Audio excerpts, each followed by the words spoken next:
get a little bit closer so I can see a little bit better. If anyone, yep, there we go. Okay, so I'm doing a live here, and the purpose of this live is a Q&A. So if anyone has any questions, they can uh, they can ask them here. Current hot topics that people might have might include the Airstream Stetson for sixes, um, but then also other topics could include other future offerings, potential offerings by Airstream, or potentially can do I need to for a certain RV or versa. So whether it's a question about Airstream themselves, Airstream quality, which layout works best for you, tow vehicle, or anything like that, I'm here for you. This live is going to last about 20 minutes. And then after that point, I'll, I'll post it for anyone to see. So I'm going to get us start off with a question. Um, so the key thing here is ask the Airstream buyer's question. Anyone, what questions do you have for me? Finding the Stetson 4 to deal with the Stetson 4.6s. This is a brand new offering from Airstream. No dealerships have them yet. Right now, they've made a prototype, and that's what they've been using for all the promotional materials. They say that they're going to start rolling them out in March. And so we just have 3 or 4 months away, but we are starting to take orders for them. And so anybody wanting to order a Stetson 4.6s, that is a possibility. How the Stetson 4.6s might distinguish itself from others would be through its comfort. One of the things about the 27-foot layout compared to the 28 and the 30-foot layouts would be that the 27-foot layout might not have as comfortable of a seating area. That would certainly be a potential gripe of the 25 and 27 footers. Certainly the bit better than the 23 footers in terms of having company and hosting and having a comfortable living space. But then once you get to the 28 and the 30 footer, you get a separate couch in the rear. And with the separate couch in the rear, you can really recline and make it comfortable. And so the question that they had was, how do I make a 27 footer more comfortable? And so the Stetson 4.6s was an excellent way to resolve that problem people had. And one of the primary ways that they resolve the problem is through the couch. The couch is a semi-aniline leather, and that leather is super thick and very comfortable. It's unlike any couch that you've ever seen in an RV. Do I have the? I meant to bring the brochure with me so I could show the photos, but if you want to see the photos of that couch, you can go to my YouTube video that I just made on it a couple of days ago, where it goes over all of the promotional materials for the Stetson 4.6s. And if you're just arriving, this is a live Q&A for Airstreams in general or dealership life or anything like that. But to continue to outline the Stetson 4.6s, the primary thing about that, of course, is that living area. But generally speaking, it has much more of a Western vibe. So it's got that country life to it, that ranch lands, sort of homey style of comfort. So I know that they just retired the Pottery Barn just this past year, and the Pottery Barn had a very comfort sort of vibe as well, but that was much more like a modern farmhouse.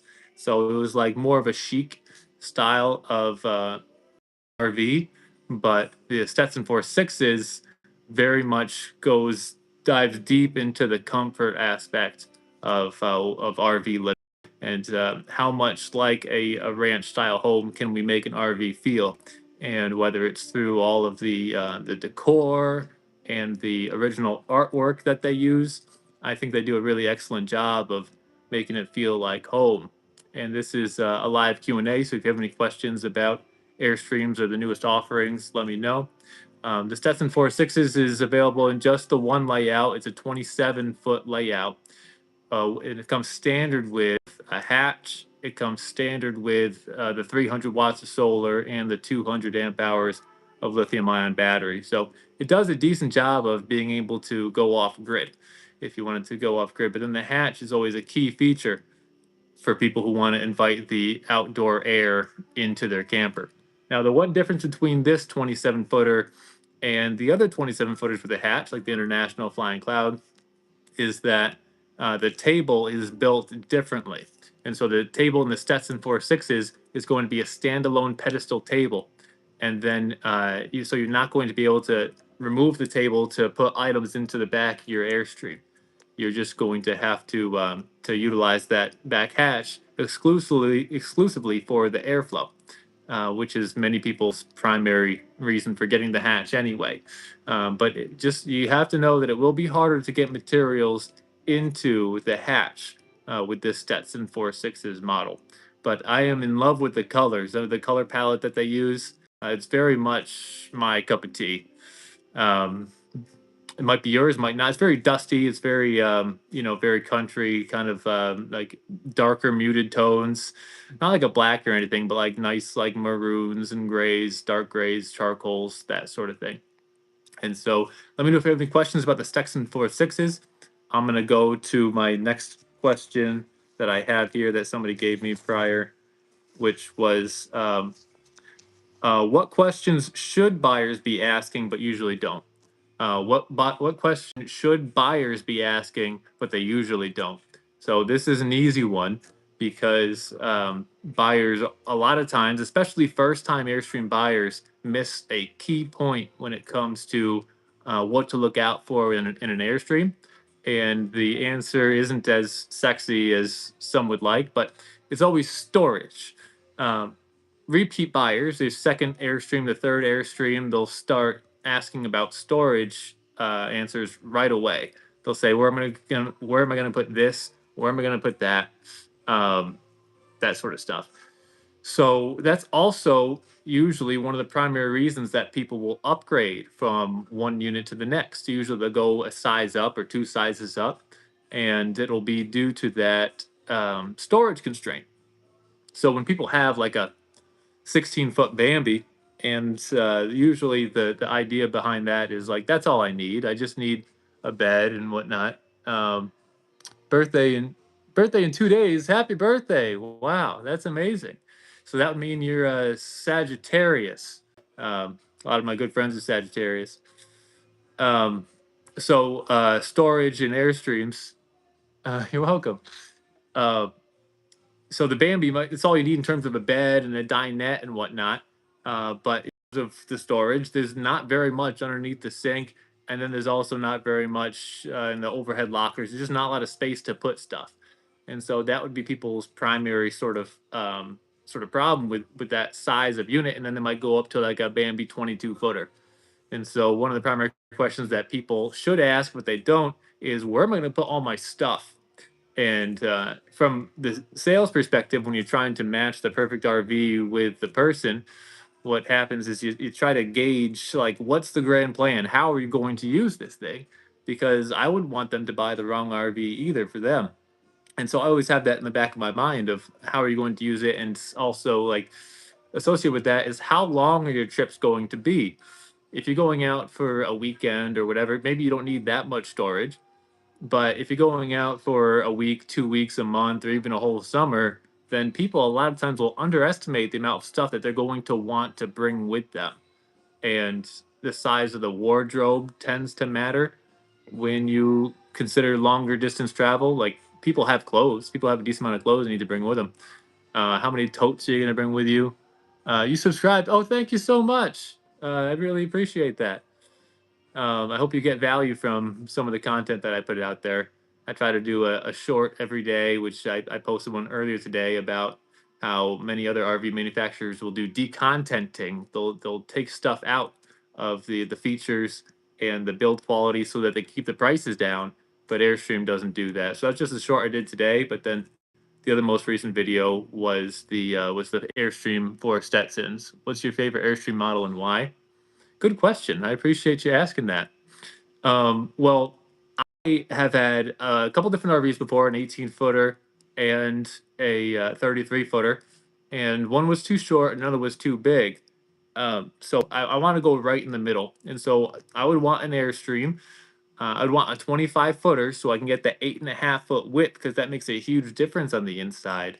But I don't want too much length, so it doesn't psychologically feel like a big to go out and go camping. And so 25-footer, and then I like I like convenience, and so I would go with the International. And another big reason for the 25 footer is uh, your go-to comfort food. Oh, sorry, something popped up here. The hatch. I need the hatch for the International. So I want the hatch International, and I don't really care about colors too much. But the International is huge for me because I want the power awning is the biggest thing. Airstreams have the best power awning in the industry. And I have one son and my wife there, and so it'd be plenty big enough for us. Um, but yeah, the other thing I was mentioning was that on the channel, I just had the Airstream 4.6's video that just came out. I compiled all of Airstream's promotional materials, and so that's there for you to watch if you want to go check that out.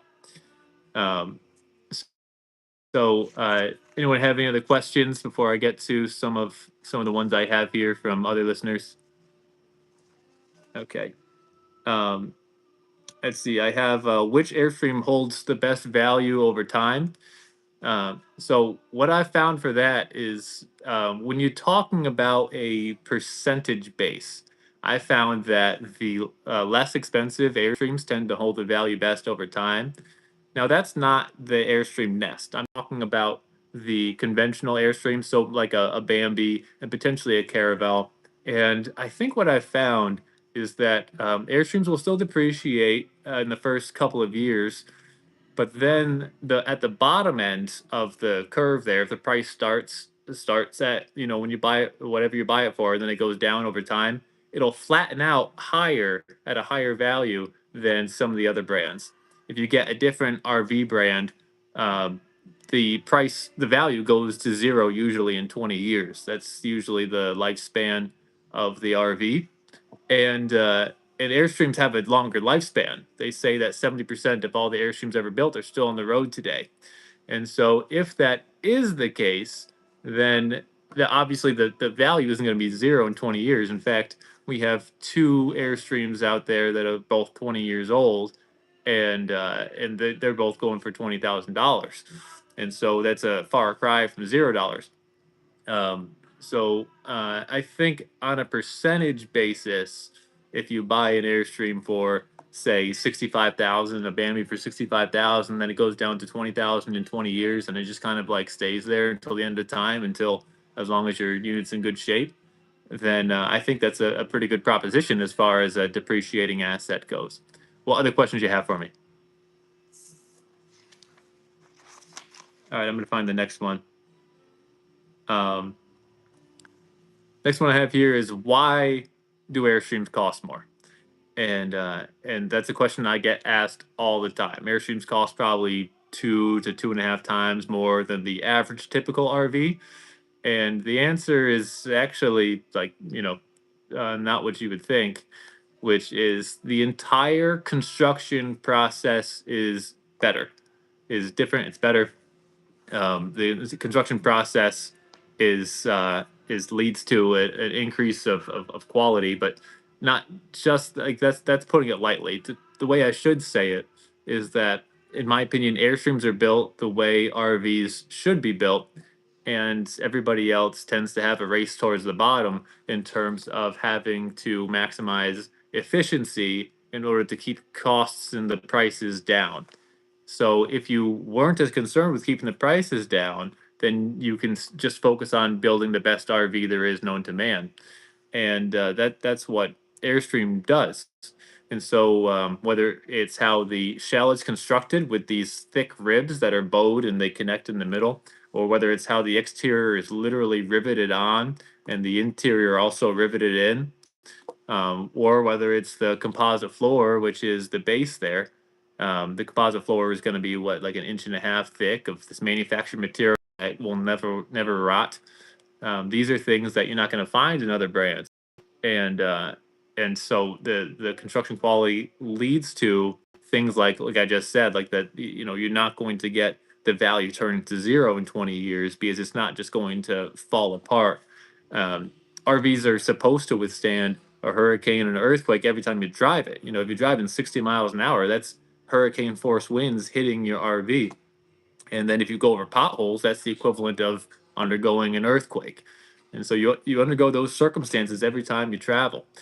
And so why, instead of building the cheapest thing, why wouldn't you build something that is able to withstand those conditions? It's like, why is a trailer home cost less than a home with a foundation? You know, um, and then that wouldn't even be good enough, because that's only talking about the foundation. But this is actually what is constructed with up above. It's like building with 2x2s versus 2x4s for our house. Like, there's a reason that we use 2x4s or 2x6s even, and that's because we want that construction quality to be there.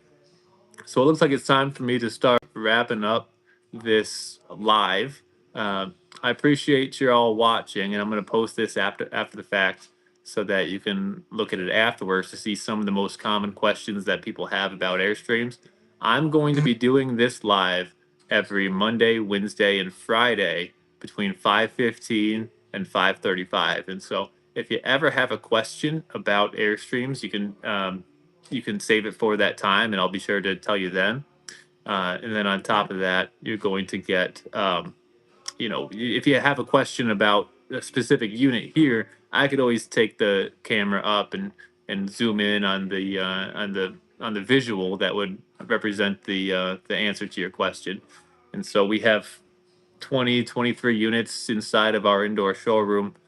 So we have unlimited opportunities to show you anything that you might want to see. So the benefit of this would be that if you don't want to go into a dealership yourself, if you don't want to, drive that 20, 30 minutes, or, some people, a couple hours away to a dealership to have the experience, here you're getting a world-class dealership experience, because not all dealerships are going to be lit up at night like this. We have the largest indoor showroom for Airstreams in New England, and maybe even in the country for Airstream exclusive. So you get all of access to all of this, all from the comfort of your home here. So there's a lot of value to these lives. So if you want to attend one in the future, feel free. 5:15 to 5:35 every Monday, Wednesday, and Friday.